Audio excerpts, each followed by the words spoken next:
എടാ നീയൊക്കെ ഇപ്പഴീ കമ്പനിയകത്ത് ടങ്കൂസും കെട്ടിക്കൊണ്ടിരിക്കണ ഇതൊക്കെ കണ്ട ഗൾഫിൽ നിന്ന് ഇമ്പോർട്ട് ചെയ്തേ 30,000 രൂപയെ. എടാ കൈതക്കോരയും ബ്രാലും പിടിക്കാൻ എന്തിനാണ് 30,000 രൂപ ചൂണ്ട? കണ്ണൂസിലെടുത്ത് നല്ല മീനുണ്ടോ കേട്ടാ? കണ്ണൂസ് നീ എന്ത് തീറ്റ കൊടുക്കുന്നത്? എടാ മാവിടുന്നോടൊന്നും നടക്കുന്നില്ല, അവിടെ ദോഷം ഇട്ടോന്നു. എടാ പിന്നെ ബ്രാലും കുഞ്ഞുങ്ങളുണ്ടോടാ? ഒരു തവളയെ പിടിക്കുവോ? അതാ ഇപ്പൊ ആ തള്ള ബ്രാലിനെ തൂക്കി കിടക്കാം. അത് വാൽമാക്രി കൂടിയിരിക്കുന്നയാ. ഇവനാരും നരനാ, ഇവ പൊക്കി എടുക്കുന്ന എല്ലാം തടിയും കമ്പുവാണല്ലോ.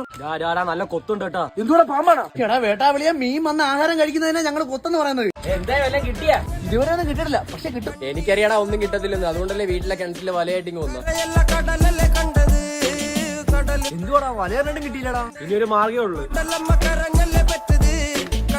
എന്റെ മുണ്ടി അല്ലെ കുഞ്ഞ് ബ്രാൻഡിനെ കിട്ടിയ കളഞ്ഞാ നമുക്ക് കൈതക്കോര മാത്രം മതി. ഇതിന് ലക്ഷ്യമൊന്നുമില്ലടാ, നമുക്ക് വീട്ടിൽ പോവാം. എന്റെ കയ്യിൽ റൈറ്റ് ഉണ്ടാ, ഇത് ഞാൻ കടലിൽ ട്രൈ ചെയ്യുന്നതാ, ഏറി ചൂണ്ടാ. ഇതില് മീൻ കിട്ടൂടാ.